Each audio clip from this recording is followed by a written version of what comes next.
آج 22 دن گزر گئے. 22 دنوں میں کتنے موقع ایسے آئے کہ ہم نے رونا چاہا لیکن رونا نہیں آیا؟ یاد کریں.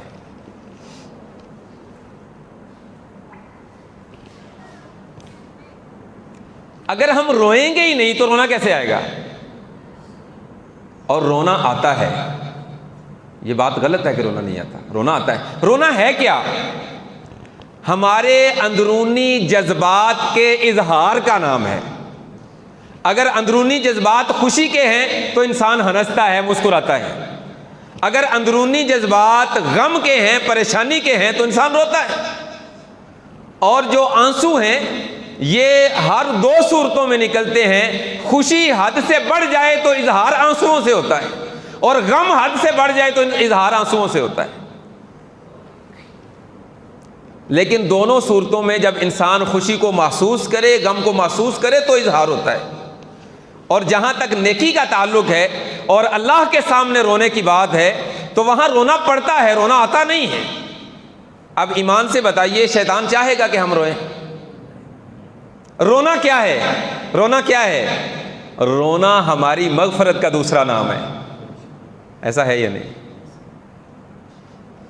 ہم ساری زندگی گناہ کرتے رہیں. اللہ تعالیٰ کیا کہتے ہیں؟ اگر تم میرے سامنے آؤ اور مکھی کے سر برابر آنسو گرا دو، میں سابقہ سارے گناہ معاف کر دوں گا. وہ شیطان کب چاہے گا کہ میری آنکھوں سے آنسو بہے؟ وہ چاہے گا. یہ وہ لعین ہے جس نے اللہ کے سامنے، اللہ کے دربار میں قسم اٹھائی تھی، فَبِعِزَّتِكَ لَأُغْوِيَنَّهُمْ أَجْمَعِينَ. اللہ تیری عزت کی قسم ہے، میں ان کو گمراہ کر کے اپنے ساتھ جہنم میں لے جاؤں گا. وہ چاہے گا کہ ہم روئیں؟ وہ کب چاہے گا؟ جب وہ چاہتا نہیں ہے تو وہ ہمیں رونے نہیں دیتا. سو ہم اس کے ہتھ کنڈے میں آ کر روتے نہیں تو ہمیں رونا آتا نہیں. اچھا، میں آپ کو گزارش کرتا ہوں، آج ہم نے رونا ہے. یہاں مجلس میں نہیں روئیں گے، یہ مجلس اعزاء نہیں ہو رہی نا، مجلس اعزاء میں روتے ہیں. اللہ اکبر. آج طاق رات ہے. طاق راتیں جو ہیں یہ لیلۃ القدر کی تلاش کے لیے مختص کی گئی، اور لیلۃ القدر گھوم پھر کر آتی ہے ہمارے علم کے مطابق تو یہی ہے. کبھی 21 کو، کبھی 23 کو، کبھی 25 کو، کبھی 27 کو، کبھی 29 کو. یہ مبارک رات اللہ بدل بدل کر لاتے ہیں. جس رات قرآن پاک نازل ہوا تھا اس سال یہ 27ویں شب لیلۃ القدر تھی. ایک سال رسول اللہ کی حدیث کے مطابق 21ویں لیلۃ القدر تھی. آپ کی زندگی میں ایک دفعہ 25 کو لیلۃ القدر آئی. تو سے یہ ساری احادیث سامنے رکھیں تو معنی سمجھ آتا ہے کہ گھوم پھر کر آتی. یہ فضیلت والی رات ہے. یہ 21ویں ہو، یہ 23ویں ہو، 25ویں، 27ویں، 29ویں، جون سی بھی ہو، ہمیں تلاش کرنے کا حکم ہے. اور اس کی نشانیاں کوئی نہیں.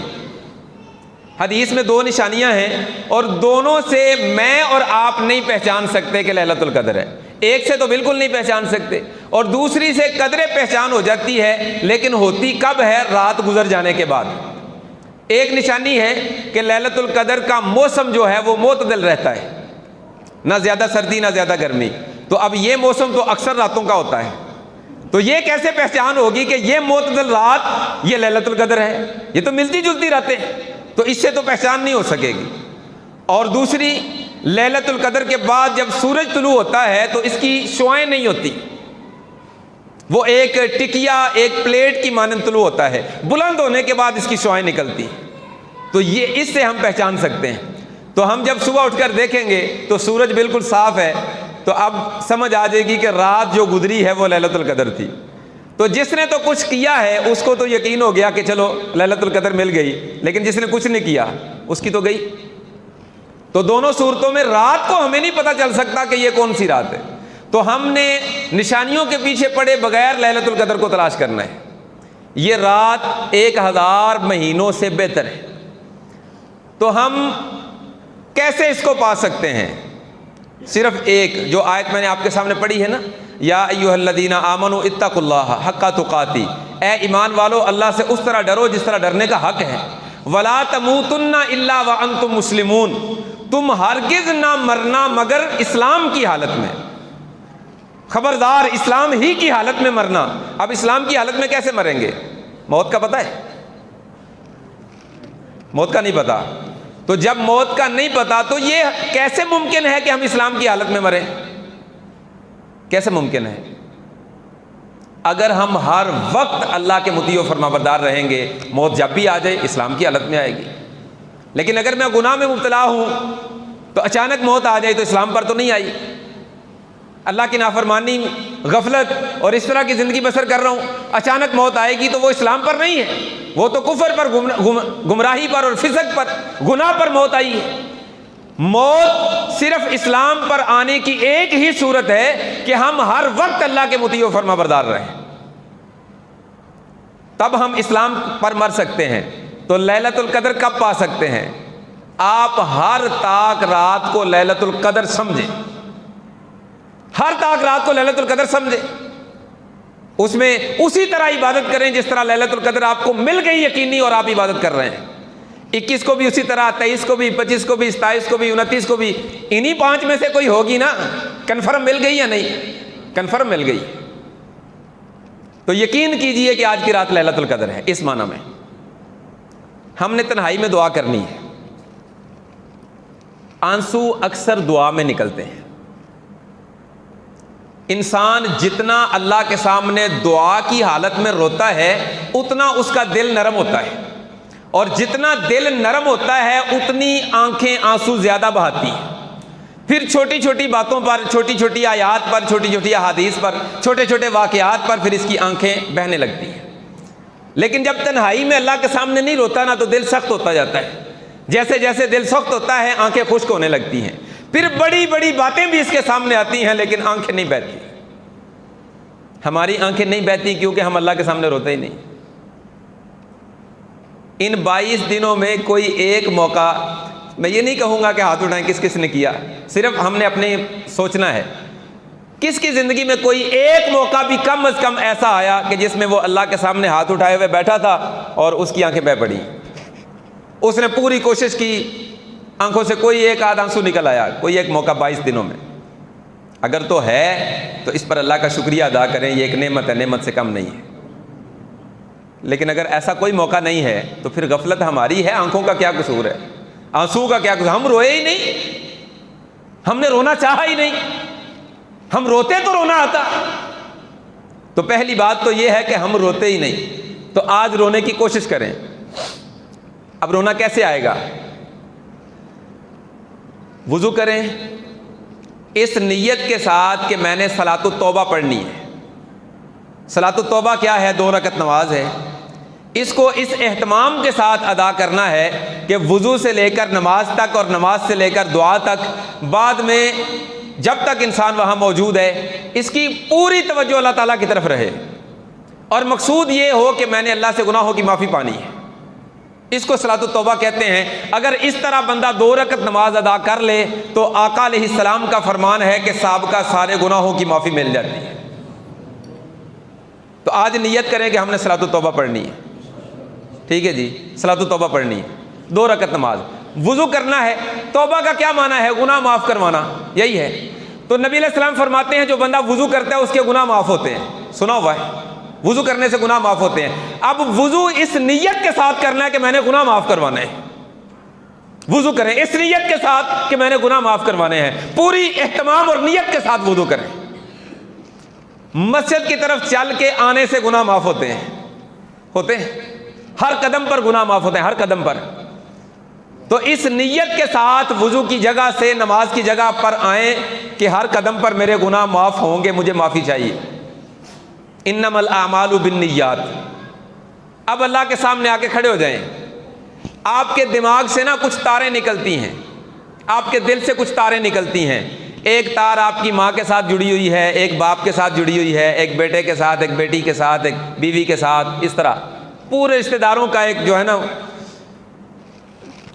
ہمارا کانٹیکٹ سب کے ساتھ بنا ہوا ہے، رشتے جڑے ہوئے ہیں۔ اپنے تصور کو اس قدر مضبوط کیجئے کہ ہر تار کاٹ دیجئے۔ ایک تار آپ کی اللہ کی طرف جانی چاہیے۔ ہماری تاریں ہر طرف جاتی ہیں، اللہ کی طرف نہیں جاتی۔ اللہ کے ساتھ ہمارا رابطہ ہی نہیں۔ یقین کیجئے میں آپ کی نیتوں پر شک نہیں کرتا، میں اپنی بات کرتا ہوں۔ ہماری عبادات عادات ہیں، عبادات نہیں ہیں۔ ہم نماز کی عادت ڈال چکے ہیں، سو نماز پڑھتے ہیں۔ روزے کی عادت ہو گئی ہے تو روزہ رکھتے ہیں۔ یہ میں ان افراد کی بات کر رہا ہوں میرے سمیت جو ہم یہاں بیٹھے ہیں، باقیوں کی بات چھوڑ دیں۔ وگرنہ رمضان کا تو پاس نہیں ہے، اکثریت لوگوں کو روزہ نہیں رکھ رہے، نماز نہیں پڑھ رہے، رمضان تک ہے۔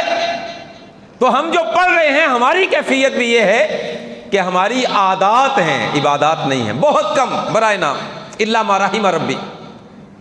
اس کی وجہ کیا ہے؟ ہمارے دماغ دل سے نکلنے والی تاریں ہر رشتے کے ساتھ جڑتی ہیں، اللہ کی طرف کوئی تار نہیں جاتی، اور اگر جاتی ہے تو وہ سب سے کمزور تار ہے جو چھوٹی چھوٹی باتوں سے ٹوٹ جاتی ہے۔ ہمارا اللہ ہمیں ایک طرف بلاتا ہے، ہمارا بیٹا ہمیں ایک طرف بلاتا ہے، اب ایک تار بیٹے کے ہاتھ میں ہے، ایک تار اللہ کے ہاتھ میں ہے، جیسے ہی کچاؤ پڑا وہ اللہ والی تار ٹوٹ گئی۔ ایسا ہوتا ہے یا نہیں؟ شادی ہے، بیٹا کہتا ہے میں نے بینڈ باجے بجانے ہیں، اور اللہ کا حکم ہے کہ نہیں بجانے۔ اب ایک رشتہ بیٹے کے ساتھ جڑا ہوا ہے، ایک رشتہ اللہ کے ساتھ جڑا ہوا ہے، جیسے ہی یہ درمیان میں آ کے دونوں طرف سے کھچاؤ میں آیا، کون سا رشتہ ٹوٹا؟ اللہ والا۔ تو یہ کمزور تھا تو ٹوٹا نا، وگرنہ یہ ٹوٹتا۔ اور اس پر دلیل ہے، میدان بدر ہے، سیدنا ابوبکر صدیق رضی اللہ تعالیٰ عنہ ہیں، اور بعد میں مسلمان ہونے والا بیٹا عبد الرحمن کہتا ہے بابا میدان بدر میں 3 مرتبہ میں کافروں کی طرف سے تھا، آپ میری تلوار کی زد میں تھے، میں نے آپ کو اپنا باپ سمجھ کے چھوڑ دیا۔ ابو بکر فرمانے لگے عبد الرحمن خدا کی قسم کبھی 1 مرتبہ تو میری تلوار کی زد میں آتا، کبھی بھی تجھے اپنا بیٹا سمجھ کے معاف نہ کرتا، بلکہ محمد کا دشمن سمجھ کے تیری گردن تن سے جدا کر دیتا۔ یہ رشتے اللہ کے ساتھ مضبوط تھے، ہمارے غیروں کے ساتھ مضبوط ہے۔ رونا کہاں سے آئے؟ اب جب آئے نا نماز کے لیے تو ان رشتوں پر ذرا غور کریں۔ میں نے شروع میں عرض کیا تھا کہ یہ درس نہیں ہے، سوال کا جواب ہے، اور اس میں افہام و تفہیم ہے۔ ہمارا کون سا رشتہ مضبوط ہے؟ اب اس میں غور کیا کرنا ہے؟ میں گناہ کس کی مان کے کرتا ہوں، یہ غور کرنا ہے۔ میرے کتنے ایسے دوست ہیں جو مجھے گناہوں کی طرف لے جاتے ہیں، حالانکہ میں نہیں جانا چاہتا، وہ لے جاتے ہیں، وہ مجبور کرتے ہیں، میں چلا جاتا ہوں۔ اب اللہ کہتا ہے کہ نہیں جانا، دوست کہتا ہے کہ جانا ہے، اور دوست کا رشتہ اتنا مضبوط ہے کہ میں اللہ کا رشتہ توڑ کر دوست کے ساتھ چلا جاتا ہوں۔ تو ایسے دوست کے ساتھ مجھے جانا چاہیے، اس کے ساتھ رشتہ رکھنا چاہیے؟ کیا مجھے یہ رشتہ بندھن توڑ نہیں دینا چاہیے اس سے پہلے کہ قیامت کا دن ہو اور وہاں مجرم جہنم کو دیکھ کر کہے یا ویلتا لیتنی لم اتخذ فلانا خلیلا، ہائے کاش، بربادی، افسوس، کاش میں نے فلاں کو اپنا دوست نہ بنایا ہوتا۔ یار وہ فلاں بندہ بڑا دوست تھا، بڑا قریبی تھا، بڑی محبت تھی اس کے ساتھ، لیکن مجھے دنیا میں سمجھ نہیں آئی، وہ ظالم مجھے اللہ کی بغاوت پر ابھارتا رہا اور میں اس کے پیچھے پیچھے جاتا رہا۔ آج یہ خود بھی مر رہا ہے، جہنم کی طرف جا رہے اور مجھے بھی ساتھ لے جا رہے۔ ایسے رشتے دنیا میں نہیں توڑ دینے چاہیے۔ ایسے باپ آج موجود ہیں جن کے بیٹوں نے ان کو گناہ کی طرف بلایا تو انہوں نے کہا کہ بیٹا جا، اگر تو باز نہیں آتا تو تو جا اور جا کے اپنا گناہ کر، میں تیرے ساتھ قطر نہیں جا رہا ہوں۔ ایسے ہیں باپ آج بھی، دنیا تبھی قائم ہے۔ ایسے بیٹے موجود ہیں جن کے باپ ان کو گناہ کی طرف بلاتے ہیں، وہ اپنے باپ کا رشتہ توڑ کر اللہ کی طرف چلے جاتے ہیں، ان کے رشتے اللہ کے ساتھ مضبوط ہیں۔ والذین آمنوا اشد حبا للہ، قرآن کہتا ہے جو ایمان والے ہیں ان کی اللہ کے ساتھ جڑی ہوئی تار ہر شے سے مضبوط ہوتی ہے۔ ہماری تاریں خیروں کے ساتھ مضبوط ہیں، اور دل اللہ کے ہاتھ میں ہے۔ دل نرم کب ہوگا؟ جب اللہ کرے گا۔ اب دل نرم ہوگا تو آنکھیں بہیں گی۔ آنکھیں کب بہیں گی؟ جب دل نرم ہوگا۔ دل نرم ہوگا اللہ کی وجہ سے۔ اللہ کیسے نرم کریں گے؟ جب اللہ کے ساتھ تعلق بڑھے گا۔ اللہ کے ساتھ تو تعلق ہے نہیں، غیروں کے ساتھ تعلق بنا کے ہم یہ سوچ بنا کے بیٹھ جائیں کہ ہماری آنکھیں بہیں گی اللہ کی وجہ سے۔ ایسا نہیں ہوگا میرے بھائیوں، ایسا نہیں ہوگا۔ تو جب نماز کے لیے آئے نا تو اپنی تاروں پر غور کریں۔ میں اپنے بیٹے کی وجہ سے گناہ کرتا ہوں، اپنے باپ کی وجہ سے گناہ کرتا ہوں، اپنی بہنوں کی وجہ سے گناہ کرتا ہوں، اپنے اولاد کی وجہ سے، بیوی کی وجہ سے گناہ کرتا ہوں، اپنے دوستوں کی وجہ سے گناہ کرتا ہوں، اپنے معاشرے کی وجہ سے گناہ۔ کس وجہ سے گناہ ہوتے ہیں مجھ سے؟ کتنے ہی گناہ ایسے ہیں جو ہم یہ سوچ کر کرتے ہیں کہ لوگ کیا کہیں گے۔ ایسا نہیں، ہم بہت سارے کام ایسے کہتے ہیں یار کل تو ٹھیک ہے لیکن لوکی کی آکھن گے, لوگ کیا کہیں گے. یہ زبان زد عام ہے جملہ. کبھی یہ نہیں سوچا کہ میرا اللہ کیا کہے گا, ہم نے اللہ کو کیا وقت دی ہے, کیا ہے بھی کم وقت دی ہے ہم نے اللہ تعالیٰ کو کہ ان کے تو کچھ کہنے کی پھر ہمیں فکر ہے, اللہ کے کچھ کہنے کی فکر ہی نہیں. تو ایسے رشتوں کو تلاش کریں, پھر اس نیت کے ساتھ نماز کی جگہ پر جائیں کہ ان رشتوں کو توڑ دیں. میں یہ نہیں کہہ رہا کہ قطع رحمی کریں, یہ صلاۃ التوبہ ہے. یہاں تصور کی دنیا میں ہے, آپ تو سارے رشتے توڑ دیجئے, اللہ کے رشتے کو مضبوط کیجئے, اپنی ساری تاریں دماغ و دل سے نکلنے والی اللہ تعالیٰ کی طرف کر دیجئے, مکمل توجہ اللہ کی طرف. اب اللہ کے حضور 2 رکعت نماز پڑھیں پورے اہتمام کے ساتھ, جس میں لمبا قیام ہو, لمبا رکوع ہو, لمبا سجدہ ہو, لمبا تشہد ہو, اور پوری دعائیں پوری توجہ کے ساتھ. یہاں ایک اور بات ہے, نماز میں ہماری توجہ نہیں ہوتی. کیوں؟ ہمیں پتہ ہی نہیں ہم نماز میں کیا کہہ رہے ہیں. پتہ ہے, اگر ہم غور کریں تو ہم میں سے کتنے لوگوں کو نماز کا ترجمہ آتا ہے؟ ہم تو عربی نہیں ہے نا, نماز تو عربی میں ہے. اگر ہمیں سمجھ ہی نہیں آئے گی تو جذبات کیسے بنیں گے؟ جذبات تو تب بنیں گے جب سمجھ آئے گی. اس کی میں ایک مثال آپ کو دیتا ہوں. اجتماعی دعا ہو رہی ہو, ہمارے ہاں اجتماعی دعا ہوتی ہے نا, ہاتھ اٹھا کے دعا کرتے ہیں مولوی صاحب. تو مولوی صاحب ہاتھ اٹھا کے دعا کر رہے ہیں, عربی میں جملے بولتے جا رہے ہیں, اور سامنے والے کہتے ہیں آمین, ہر جملے پر آمین آمین. اب جملہ جیسا بھی گہرا ہو, جتنا بھی بہترین اور عمدہ ہو, اعلیٰ ہو, آمین آمین یہ ایک لے آ رہی. لیکن جیسے ہی مولوی صاحب نے زبان بدلی, اردو یا پنجابی میں شفٹ ہوئے اور کہا کہ یا اللہ ہمیں بغیر حساب کے رسول اللہ کے ساتھ جنت الفردوس میں داخل کر دے, اب کیا ہوگا؟ آمین ہوگا ایسے کہ نہیں؟ یا اللہ تیرے بندے تیرے سامنے بیٹھے ہیں, ان کے دل میں جو جو جائز حاجت ہے وہ پوری کر دے, اب کیا ہوگا؟ آمین. وہ پہلی آمین دھیمی تھی, یہ آمین اونچی ہو گئی. ہوا کیا ہے؟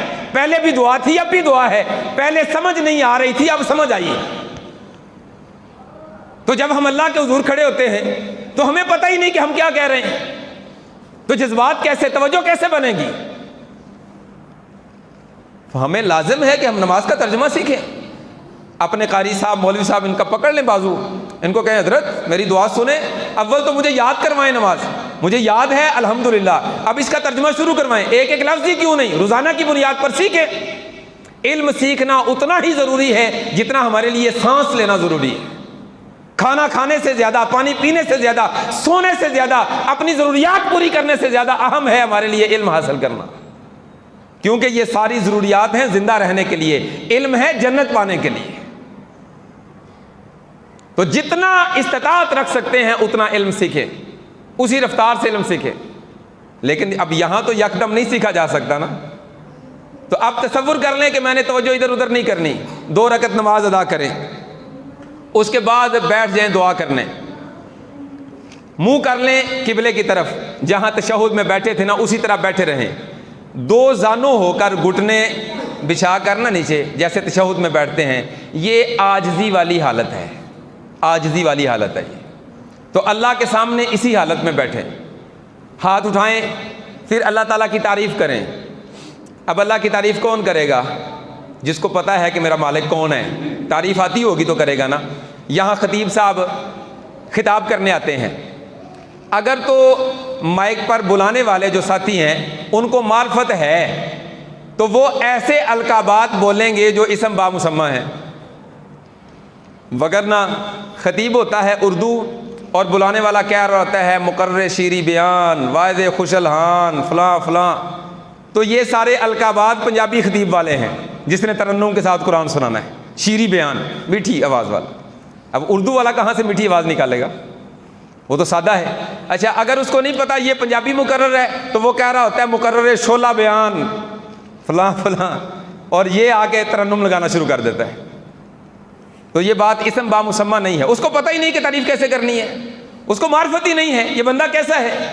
اگر اس کے بارے میں پتہ ہے تو اس کا تعارف صحیح کروائے گا, پھر اس کی تعریفی کلمات اسی طرح کے کہے گا. یہ کہنے درست ہے یا نہیں یہ الگ بات ہے, یہ تعریف منہ پہ کرنا جائز نہیں ہے, میں صرف بات سمجھانے کے لیے کہہ رہا ہوں. اب اللہ تعالیٰ کی تعریف کون کرے گا جس کو پتا ہے کہ میرا مالک کون ہے؟ اب مجھے پتہ ہی نہیں کہ میں صرف مسلمانوں کے گھر پیدا ہو گیا ہوں اور مجھے اتنا پتا ہے کہ میرا ایک اللہ ہے جس نے مجھے پیدا کیا ہے، بس اس کے بعد کچھ نہیں پتا۔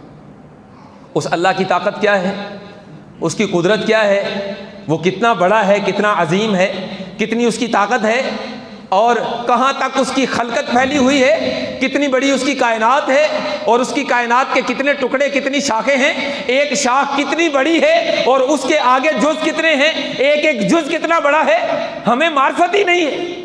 آج سائنسدان اس کائنات پر تحقیق کرتے کرتے اپنے علم کی بنیاد پر اس نتیجے پر پہنچے ہیں کہ یہ جو روشنی ہے اس کو اگر دوڑایا جائے تو یہ 3 لاکھ کلومیٹر پر سیکنڈ کی رفتار سے سفر کرتی ہے۔ ادھر سے آپ ٹارچ جلائیں تو یکدم لائٹ ادھر پڑتی ہے۔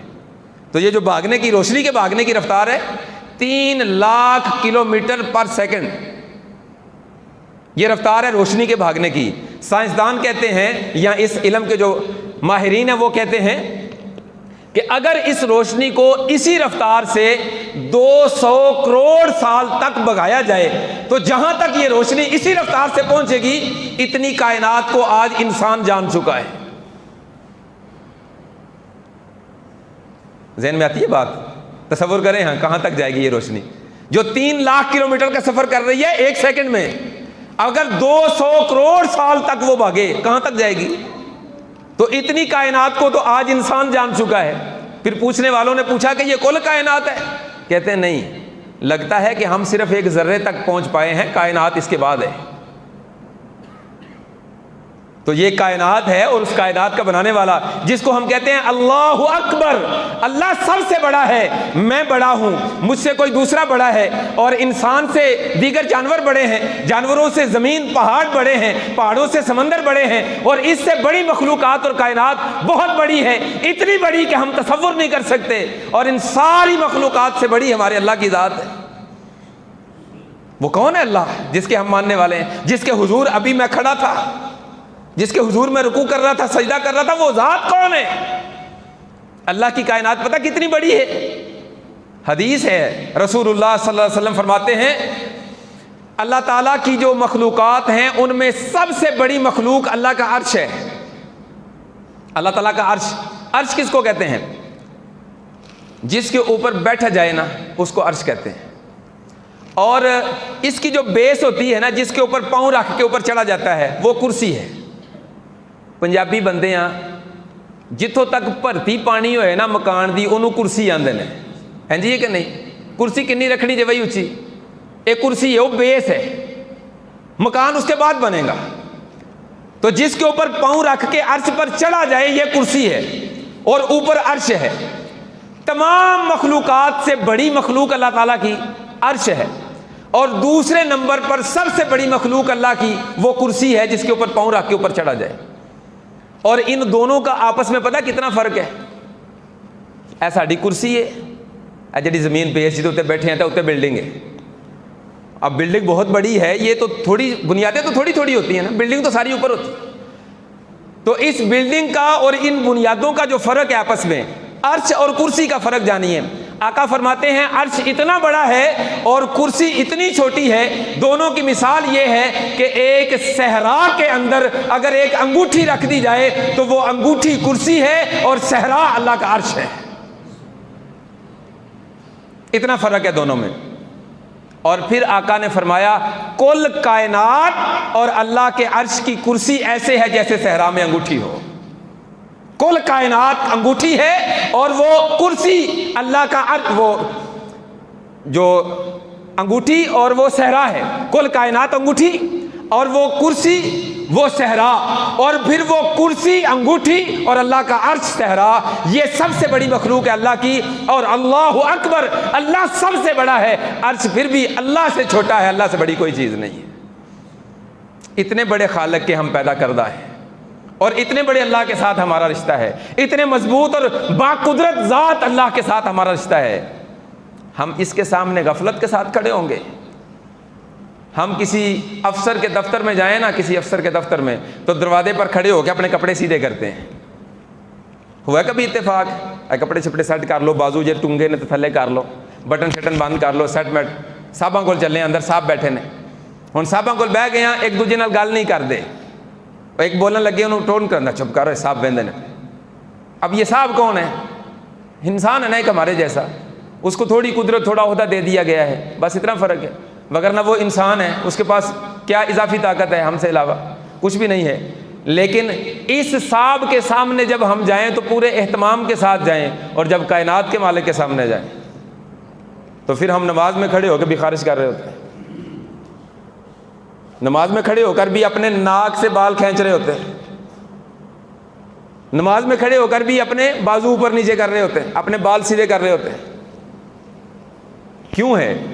اس افسر کی معرفت ہے, پتہ ہے کہ ایس ایچ او ہے, پتہ ہے کہ ڈی ایس پی ہے, ایس پی ہے, پتہ ہے کہ وزیر صاحب ہیں, مشیر صاحب ہیں, پتہ ہے صدر صاحب ہیں, وزیر اعظم صاحب ہیں, وزیر اعلیٰ صاحب ہیں, اس کا پتہ ہی نہیں کہ وہ کون ہے, بس اتنا جانتے ہیں کہ اللہ ہے بس.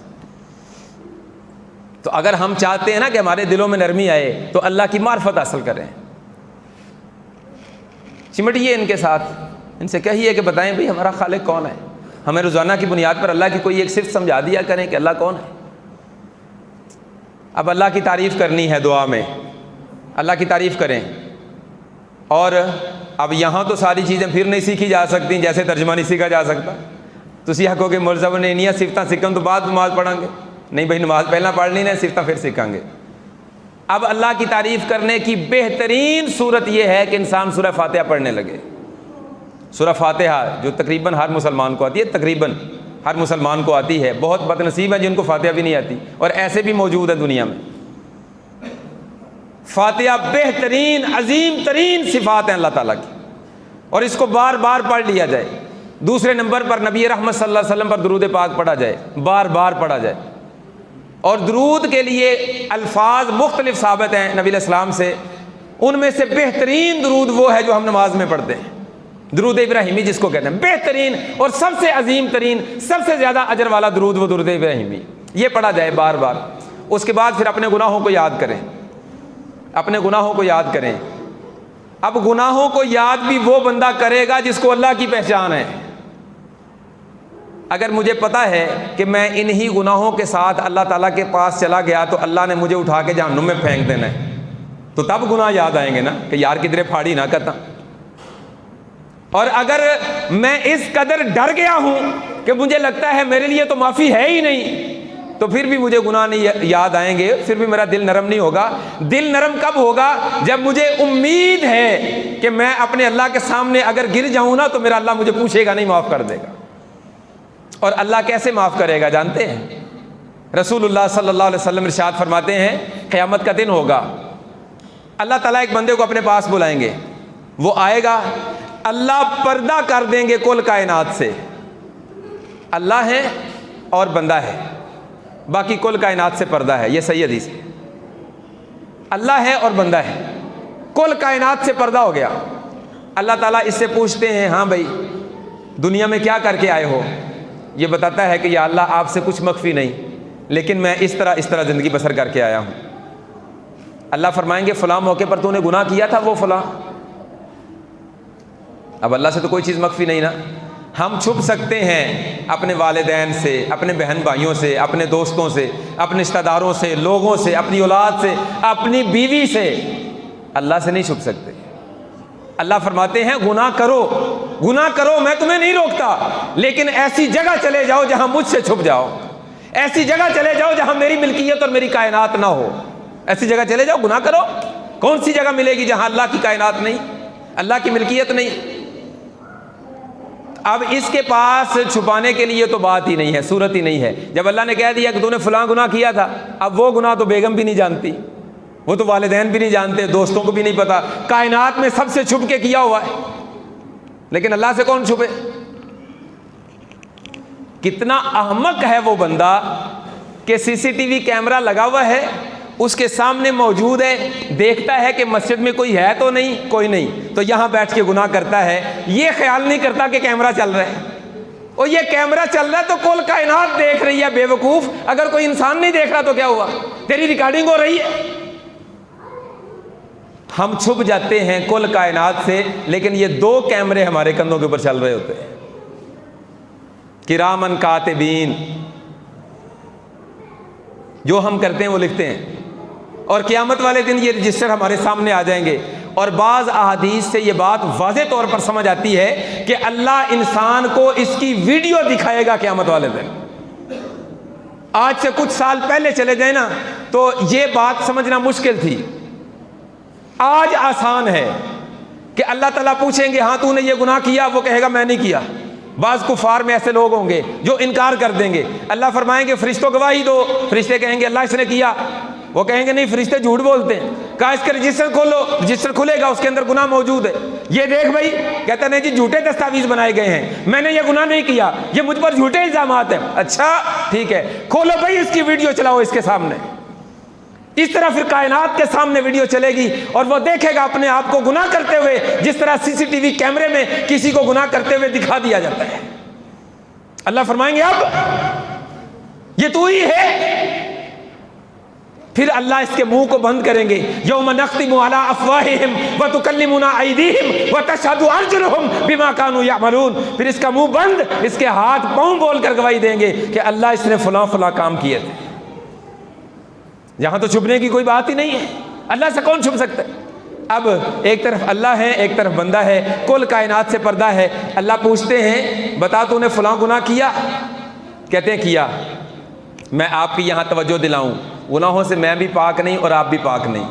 کوئی بندہ دعویٰ نہیں کر سکتا کہ ہم گناہوں سے پاک ہیں، لیکن ہمارا مالک اتنا رحیم ہے، اتنا رحیم ہے کہ اگر ہم زمین و آسمان کا خلا بھر کے بھی گناہ کر لینا، اللہ کی رحمت سے پھر بھی نہیں بڑھ سکتے۔ اگر ہمیں اللہ کی رحمت مل جائے تو سارے گناہوں پہ پانی پھر جائے گا، معافی کا قلم پھر جائے گا، جتنے بڑے ہم گناہ گار ہوں گے اللہ تعالیٰ کے ہاں معافی کا رستہ موجود ہے۔ تو اللہ تعالیٰ سے ہم نے توبہ کرنی ہے، صلاۃ التوبہ پڑھی ہے، اس کے بعد ہم دعا کر رہے ہیں۔ اللہ اس سے پوچھتے جاتے ہیں، یہ بتاتا جاتا ہے، حتیٰ کہ حدیث کے الفاظ ہیں، آقا فرماتے ہیں وہ بندہ یقین کر لے گا کہ میں پکا جہنمی ہوں۔ اب کسی کی سزا کے لیے کیا ہوتا ہے؟ اقرار جرم، یہی ہے نا، اقرار جرم بے اینڈ، الزام لگا پھر جرح ہوئی، یہ تو لمبا پروسیس ہے۔ کسی بندے کو پکڑ لیا، پوچھا ہاں بھائی تو نے گناہ کیا، وہ کہے ہاں کیا ہے، تو بات ہی ختم، کیس چلانے کی ضرورت ہی نہیں، اقرار جرم ہو گیا، چلو بھائی سزا دو اس کو۔ اب یہاں اقرار جرم ہو رہا ہے، یہ یقین کر لے گا کہ میں جہنمی ہوں۔ پھر اللہ تعالیٰ اس سے پوچھیں گے میرے بندے بتا یہ گناہ تو نے لوگوں سے چھپ کر کیے، کیا میں نے تجھے بے پردہ کیا؟ بڑی گہری بات ہے، تو نے لوگوں سے چھپ کر کیے تو میں نے پھر تیرا پردہ فاش کیا، کسی کو میں نے بتایا؟ وہ کہے گا نہیں اللہ تو نے کسی کو نہیں بتایا، میرے مرتے دم تک کسی کو ان گناہوں کا نہیں پتا تھا۔ اللہ فرمائیں گے آج تجھے کیا امید ہے مجھ سے؟ وہ ڈرتے ہوئے کہے گا اللہ جب تو نے دنیا میں مجھے رسوا نہیں کیا، جب چند لوگ مجھے دیکھنے والے تھے، اب یہاں کل کائنات دیکھنے والی ہے تو مجھے کیسے رسوا کرے گا؟ مجھے رحم کی امید ہے۔ اللہ فرمائیں گے جا میں تیری اس امید کو پورا کرتے ہوئے اپنی رحمت سے تجھے معاف کر کے جنت عطا کرتا ہوں۔ یہ ہمارا مالک ہے۔ اگر اتنے بڑے رحیم مالک کے بھی ہم مجرم بن گئے تو ہماری بدنصیبی کس عالم کو پہنچی ہوئی ہے؟ اگر پھر بھی ہم جہنم کا ایندھن بن گئے، پھر بھی ہم سزاوار ہو گئے، تو ہماری بدبختی کس عالم کی ہے کہ اتنا بڑا معاف کرنے والا اللہ، اتنی بڑی ذات، اتنا رحیم مالک، اور ہم پھر بھی مجرم۔ یہاں سامنے اللہ کے ہاتھ اٹھا رہا ہے نا، کہتے اللہ تیری رحمت بڑی وسیع ہے، تیری رحمت بہت بلند ہے، میرے گناہ تو کچھ بھی نہیں ہے، میرے مالک میں نے بڑے گناہ کیے لیکن تیری رحمت سے زیادہ نہیں۔ اللہ اپنی رحمت سے میرے گناہوں کو معاف کر دے، معاف نہ کر بلکہ ان کو نیکیوں میں تبدیل فرما دے۔ یہ بھی قرآن کی آیت ہے، 19واں پارہ ہے، سورہ فرقان ہے۔ اللہ فرماتے الا من تاب وآمن وعمل عملا صالحا فاولئک یبدل اللہ سیئاتہم حسنات۔ ایسے لوگ جو ایمان لائیں، توبہ کریں، نیک اعمال کریں، اللہ ان کے گناہوں کو نیکیاں بنا دیتا ہے۔ اب یہ گناہ نیکی کیسے بنتا ہے؟ یہ موضوع بہت لمبا تھا، میں نے کیا چھیڑ لیا ہے۔ کیا گناہ ہے، لکھی نیکی جائے، دماغ مانتا ہے؟ کوئی نہیں مانتا۔ کرے بندہ چوری اور لکھی جائے نیکی، ایسے نہیں ہوتا۔ علماء نے یہ بات لکھی ہے کہ گناہوں سے نیکیاں یوں بنتی ہیں کہ جب بندے کو احساس ہو جائے اللہ کے سامنے ہاتھ اٹھا کے نا اپنا گناہ یاد کرتا ہے، یا اللہ وہ گناہ مجھ سے ہو گیا تو مجھے معاف کر دے، تو اب اس گناہ کی وجہ سے معافی مانگی نا، تو جب گناہ کیا تو گناہ ملا، جب معافی مانگی تو نیکی ملی۔ اب گناہ یاد کر کے معافی مانگتا ہے تو کیا ملا؟ نیکی۔ اگر وہ گناہ نہ کیا ہوتا تو معافی مانگتا نہیں، نیکی ملتی نہیں، یہ گناہ کی وجہ سے نیکی مل گئی ہے۔ پھر گناہ تو ایک مرتبہ ہو گیا، معافی جب بھی اللہ کے حضور ہاتھ اٹھاتا ہے تب وہ گناہ یاد کرتا ہے، تو ہر دفعہ گناہ کی وجہ سے معافی اور ہر معافی پر نیکی، تو اللہ نے ایک گناہ کی وجہ سے کتنی نیکیاں اس کے مقدر میں کر دی۔ گناہ رحمت ہوتے ہیں اگر ان کے بعد توبہ کی توفیق مل جائے، گناہ وبال ہوتے ہیں اگر ان کے بعد دل سخت اور مردہ ہو جائے اور گناہوں کے بعد نیکیوں اور توبہ کی توفیق نہ ملے، اللہ کی طرف رجوع کی توفیق نہ ملے۔ تو اس قدر ہمارا مالک رحیم ہے، اس قدر مہربان ہے، اللہ کے سامنے اپنے گناہوں کو یاد کرتے جائیں اور اللہ تعالیٰ سے معافی مانگتے جائیں۔ جس قدر آپ گناہ یاد کر کر کے معافی مانگیں گے اللہ معاف کرتے جائیں گے۔ بالآخر ایک وقت آئے گا، اس دعا کے لیے نا، اس نماز کے لیے اچھا خاصا تھوک کے حساب سے وقت لے کر بیٹھیں۔ جڑی 10-15 منٹاں والی یا 5 منٹاں والی 3 منٹاں والی نماز ہے نا، یہ کوئی نماز نہیں جو ہوندی، یہ گل دل تے لکھ لو۔ ہم فرض نماز کے بعد دعا کرتے ہیں نا، یہ دعا کرنی چاہیے نہیں کرنی چاہیے، کیسے کرنی چاہیے، یہ الگ موضوع ہے، اس کو نہیں چھیڑتا۔ میں مانتا ہوں کہ دعا کرنی چاہیے، 1 منٹ کے لیے مانتے ہیں دعا کرنی چاہیے۔ اب جو دعا کی جاتی ہے اپنے ایمان سے بتائیے اس کو دعا کہہ سکتے ہیں؟ ہم نے مان لیا کہ دعا کرنی چاہیے، مولوی صاحب نے ہاتھ اٹھائے، پیچھے مقتدیوں نے ہاتھ اٹھائے، چند رٹے رٹائے جملے بولے غفلت کے ساتھ، نہ دل حاضر نہ دماغ حاضر، صرف وہ رٹے ہوئے جملے ہیں، ہر نماز کے وقت وہی بولے جا رہے ہیں، اور وہ رٹے رٹائے جملے چند بولے، منہ پر ہاتھ پھیرا اور سارے اٹھ کے وہ جا رہے ہیں۔ میں نے کہا میرے بھائی یہ دعا نہیں تھی، یہ نماز ختم ہونے کی گھنٹی تھی، یہ جب تک گھنٹی نہیں نہ بجائی گئی سارے بیٹھے ہیں، جیسے ہی مولوی صاحب نے ہاتھ اٹھا کے 2 کلمے کہہ کے منہ پہ پھیرے وہ جا رہے ہیں سارے، تو یہ دعا نہیں تھی، نماز کے خاتمے کی گھنٹی تھی، وہ گھنٹی بجی اور تو چلا، اس کو کس نے دعا کہہ دی ہے؟ یہ دعا نہیں ہے۔ اور دعا کی کیفیت اجتماعی صورت میں بنتی بہت کم ہے، اجتماعی دعا میں دعا کی کیفیت بنتی نہیں، وہ تنہائی میں بنتی ہے۔ سیدہ ام المؤمنین رضی اللہ تعالیٰ عنہ فرماتی ہیں کہ نبی علیہ الصلوۃ والسلام دعا کرتے، نماز پڑھتے، دعا کرتے، آپ کے رونے کی آواز سینے سے اس طرح نکلتی جس طرح تم کوئی ہنڈیا چولہے پر رکھ دو تو وہ ابلنے لگے تو اس کے اندر سے ابلنے کی آواز آتی ہے۔ عزیز ان کا عزیز المرجل، ہنڈیا کے ابلنے کی آواز کی طرح اس طرح آواز آتی۔ اب اس آواز کا مشاہدہ کرنا ہے نا، یہ بچہ ہے چھوٹا نا، اس کو ماریں خوب، اب وہ کیا کرے گا؟ رونے لگے گا، رونے لگے گا، پھر اوپر سے اس کو ڈانٹ کے کہیں چپ، وہ چپ۔ لیکن رونا تو جذبات ہیں، وہ تو فطرت ہے، وہ تو نہیں رکے گا نا، منہ بند ہو جائے گا لیکن رونا نہیں رکے گا۔ اب یہ اوپر سے منہ کو بند کرتا ہے، نیچے سے رونا جوش مارتا ہے، اب یہ جو آواز پیدا ہوگی نا، یہ ہے عزیز ان کا عزیز المرجل، یہ آواز ہے۔ ہماری کیفیت کبھی دعا میں یہ بنی؟ دل کہاں سے نرم ہوگا میرے بھائی؟ نہیں ہوتا نرم اس طرح دل، آنکھیں کہاں سے برسیں گی؟ نہیں برستی۔ یہ کیفیت پیدا کر اپنی دعاؤں میں، ہچکی بن جائے، دل کانپے، جسم پہ لرزہ طاری ہو، ٹھنڈیاں تریلیاں اون، خدا دی قسم ہے دعائے۔ پھر جب تو دعا کر کر کے اپنے اختتام کو پہنچ رہا ہو، تیرے دل پہ سکینت طاری ہو جائے۔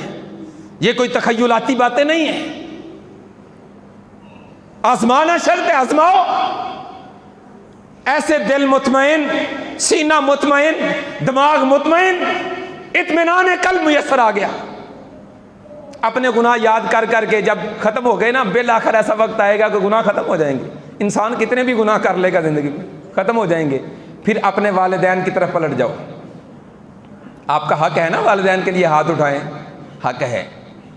والدین کی طرف پلٹو، اور یہ جو پلٹا کھاؤ نا اپنی ذات سے والدین کی طرف گئے ہو، وہ جو تار ہم نے مسجد کی طرف آتے ہوئے والدین کی کاٹ دی تھی، ساری کاٹ دی تھی، اب یہ جوڑو ذرا، اور اس کا ناتا بھی اللہ کے ساتھ جوڑو۔ یا اللہ میرا ایک یہ رشتہ بھی ہے اور ان کا مجھ پر حق ہے، اللہ تو ان کو معاف کر دے۔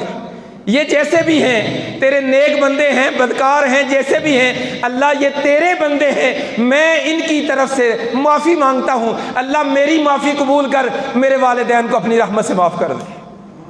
اور یہ دعا کرتے ہوئے یہ حدیث ذہن میں رکھنا، آقا فرماتے ہیں جب بندہ کسی کے لیے اس کی غیر موجودگی میں دعا کرتا ہے نا، غیر موجودگی میں، اللہ تعالیٰ ایک فرشتہ بھیجتے ہیں، وہ فرشتہ اس کے پاس آ کے کھڑا ہو جاتا ہے، جیسے ہی یہ دعا کرتا ہے فرشتہ کہتا ہے اللہ اس بندے نے اس بندے کے لیے جو یہاں موجود نہیں ہے، اس کے لیے، وہ کوئی بھی ہو، والدین ہو، دوستو، کوئی بھی ہو، اس کے لیے دعا کی ہے، اللہ میں فرشتہ دعا کرتا ہوں تو اس کی دعا اس کے حق میں قبول کر لے۔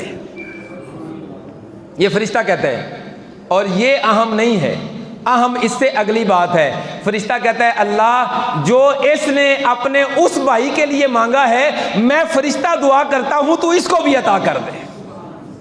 میں کہوں گا اللہ میرے والدین کو معاف کر دے، فرشتہ کہے گا اللہ اس کی مان اس کے والدین کو معاف کر دے، اور میری مان اس کو معاف کر دے۔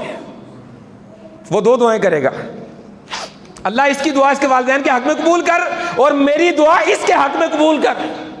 یہ حدیث ذہن میں رکھ کے یہ موڑیں اپنی دعا کا والدین کی طرف، والدین کے لیے مغفرت کی، بخشش کی، رحمت کی دعا کریں، ان کے لیے صحت کی، عافیت کی دعا کریں، اور والدین کے لیے تو دعائیں ختم ہوتی نہیں، خدا کی قسم ہمارے والدین کے کتنے احسانات ہیں ہم پر۔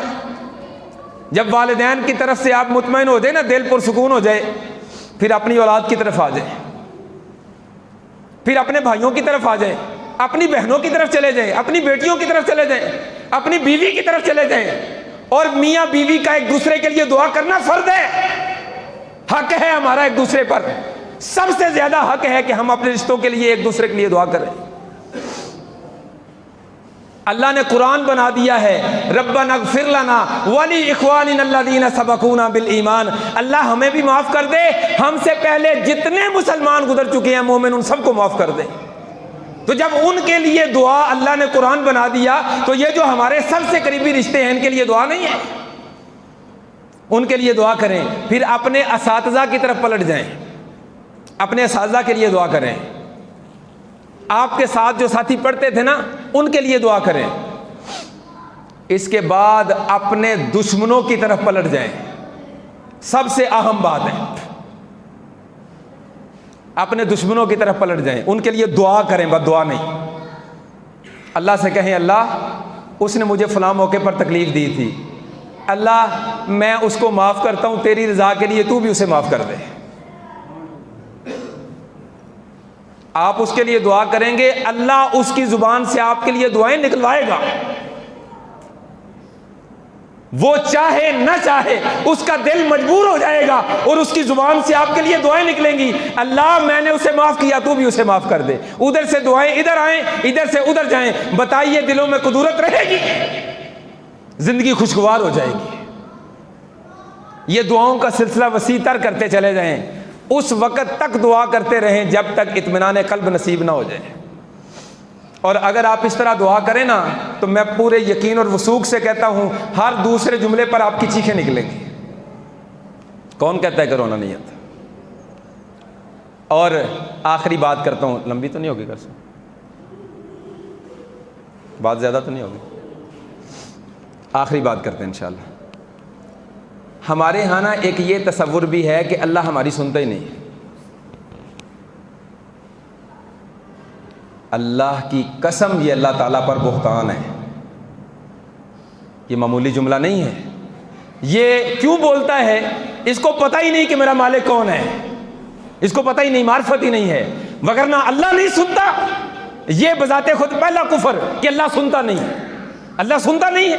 انہ هو السمیع، وہ تو سننے والا ہے، اور یہ کہتا ہے کہ سنتا نہیں، الیاذ باللہ۔ اب یہ نہ جانتے ہوئے جملہ بولتا ہے، لہذا یہ کافر نہیں ہوتا، اگر جانتے بوجھتے بولے تو کافر ہو جائے۔ اس کو غافل ہے، پتہ نہیں، تو کہتا ہے کہ اللہ میری سنتا نہیں، تو چلو غفلت کی وجہ سے اس کا عذر بن گیا۔ اچھا، اللہ میری نہیں سنتا مطلب میری قبول نہیں کرتا۔ اللہ فرماتے ہیں اجیب دعوت الداعی اذا دعان، اللہ قبول کرتا ہے جب بھی اللہ کا بندہ اس کو پکارے، اللہ اس کو قبول کرتا ہے۔ اب اللہ کہتا ہے کہ میں قبول کرتا ہوں، بندہ کہتا ہے اللہ قبول نہیں کرتا۔ اب خالق کی مانوں کہ مخلوق کی مانوں؟ اور قرآن ہے اجیب دعوت الداعی اذا دعان، میں قبول کرتا ہوں اپنے بندے کی دعا جب وہ مجھے پکارتا ہے۔ تو اللہ قبول کرتا ہے، اور اللہ کبھی کبھی اس انداز میں بھی قبول کرتا ہے کہ حد ہو جاتی ہے، حد ہو جاتی ہے۔ چند واقعات کی طرف اشارہ کرتا ہوں۔ سیدہ آسیہ رضی اللہ تعالیٰ عنہا فرعون کی اہلیہ، جب انہوں نے کلمہ پڑھا نا تو فرعون نے بڑی سزائیں دی۔ اب یہ اللہ سے دعائیں کر رہی ہیں۔ اس سے پیچھے بھی ایک واقعہ ہے، بات لمبی ہو جائے گی۔ اس واقعے کی وجہ سے انہوں نے اپنے کلمے کا اظہار کیا۔ جب فرعون کو پتہ چلا تو اس نے سزائیں دینا شروع کر دی۔ سزائیں دیتے دیتے وہ جب مایوس ہو گیا تو اس نے آخری حربہ استعمال کیا۔ اس نے کہا لکڑی کا ایک تختہ لے لو، اس کے جسم میں نا میخیں ٹھونک دو، کیل ٹھونک دو، اور اس کو باہر چٹیل میدان میں دھوپ کے اندر گلنے سڑنے کے لیے چھوڑ دو۔ چھوڑ دیا۔ کچھ وقت کے بعد وہاں گیا تاکہ دیکھے کہ یہ مر گئی ہے کہ زندہ ہے، اگر زندہ ہے تو پلٹ آئی ہے کہ نہیں۔ میں جاؤں گا تو یہ مجھے کہے گی کہ معاف کر دے، اور میں اب تجھے خدا مانتی ہوں تو میں اسے معاف کر دوں گا۔ اب ادھر سیدہ آسیہ باہر ہیں رضی اللہ تعالیٰ عنہا، اور اللہ سے دعا کرتی ہیں۔ وہاں صحرا میں روایت بیان کرنے والا کوئی نہیں تھا، فرعون تھا اور اس کے حواری تھے، روایت کرنے والا تو کوئی نہیں تھا۔ کئی صدیوں بعد اللہ نے آسمان سے فرشتہ بھیج کر محمد رسول اللہ صلی اللہ علیہ وسلم کو وحی کے ذریعے بتایا کہ آسیہ کے ساتھ یہ معاملہ ہوا تھا۔ آسیہ کہتی ہیں اللہ یہاں تپش ہے، یہاں گرمی ہے، تو میرے لیے سائے کا بندوبست کر دے۔ اب دعا یقین کے ساتھ ہونی چاہیے، لیکن بندہ کبھی کبھی نا یقین کے ساتھ بھی دعا کرتا ہے لیکن یقین بنتا نہیں، کرتا ہے لیکن یقین بن نہیں پاتا، اپنی طرف سے پورا یقین کرنے کی کوشش کرتے ہیں۔ کچھ ایسا معاملہ حضرت آسیہ کے ساتھ تھا، اللہ میرے لیے آسانی کر دے، اللہ میرے لیے آسانی کر دے۔ اب آسانی کی سب سے پہلی صورت یہ تھی کہ سایہ ہو جاتا۔ سائے کے لیے کیا تھا؟ اللہ سورج کو چھپا دیتے بادلوں میں، بادل کا کوئی ایک ٹکڑا آتا سیدہ آسیہ کے اوپر سایہ کر دیتا۔ اس کے علاوہ کئی صورتیں تھیں سایہ کرنے کی، لیکن اللہ تعالیٰ نے فرشتوں کو حکم دیا کہ زمین پر جاؤ اور آسیہ کے اوپر اپنے پر پھیلا دو۔ اللہ اس طرح قدردانی کرتا ہے۔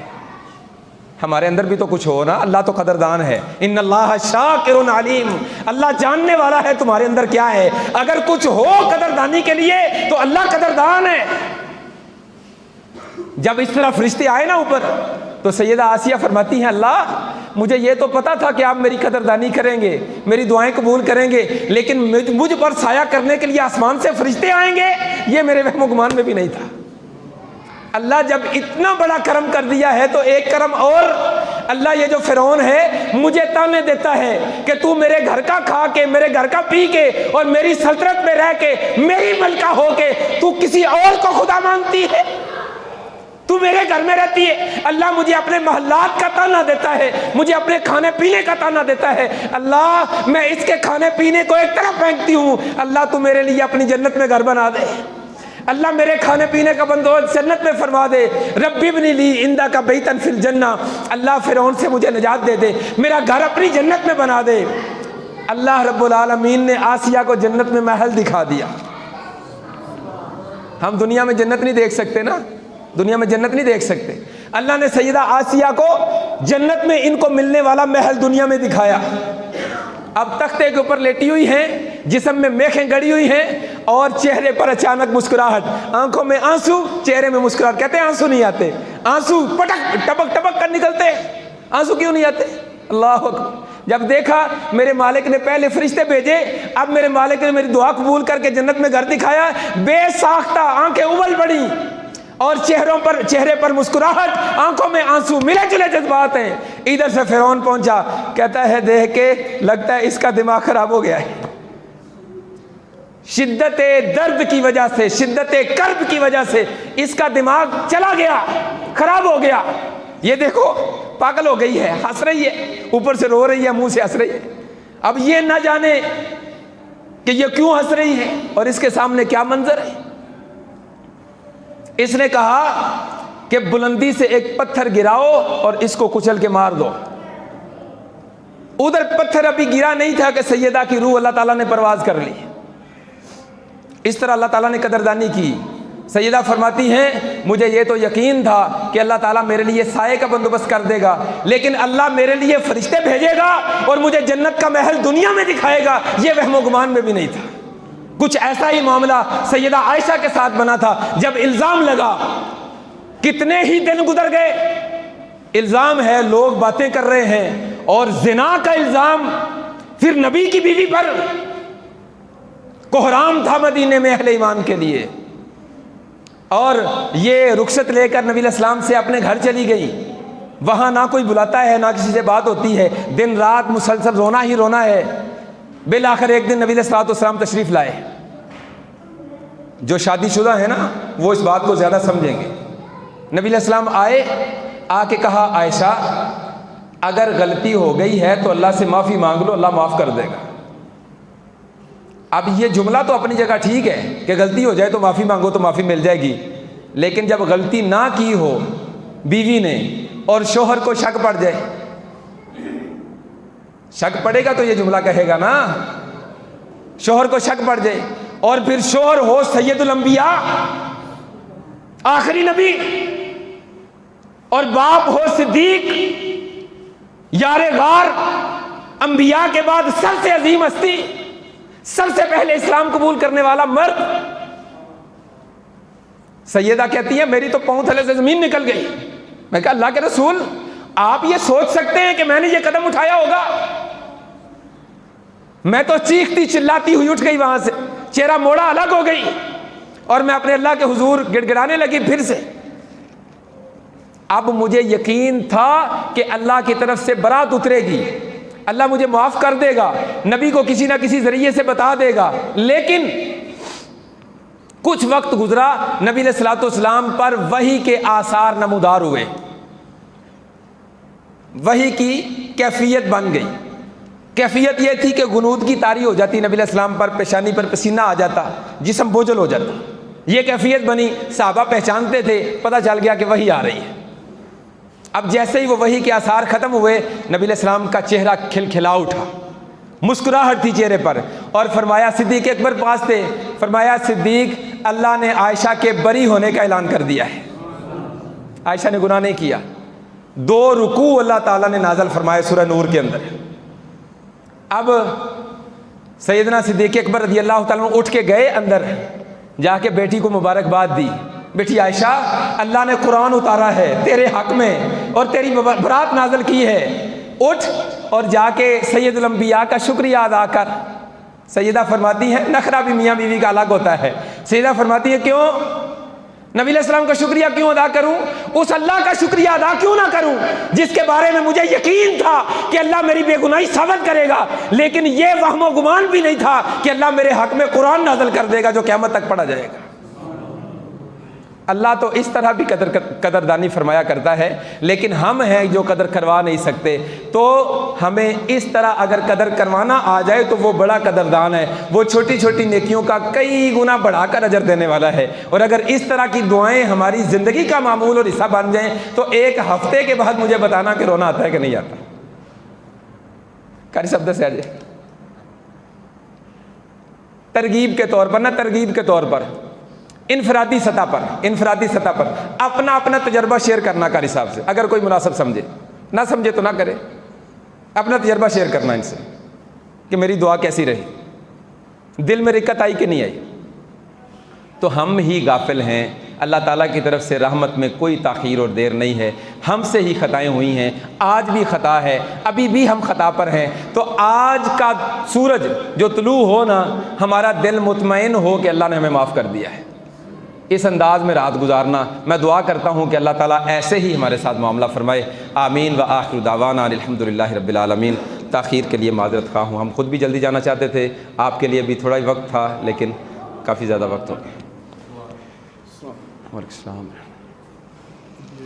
ایک لڑکا قتل ہوا ہے ہمارے گاؤں کا, اس کا قتل نہیں مل رہا, اس کے لیے دعا کرنا. دین اس کا نام ہے, اس کے لیے میں پہلے عرض کر چکا ہوں کہ اجتماعی دعا میں دعا کی کیفیت کوئی نہیں بنتی, ناراض نہیں ہونا, ٹھیک ہے. ہم دعا کریں گے, لیکن اس دعا کو, یہ جو کہہ رہے ہیں نا کہ ایک ساتھی قتل ہو گیا ہے, کوئی اس کا قاتل مسئلہ کو خراب ہوا ہے, تو سارے ساتھی اپنی اس انفرادی دعا کے اندر اس کو شامل کر لیں, پورے یقین کے ساتھ شامل کریں, انشاءاللہ اللہ راہیں کھول دے گا.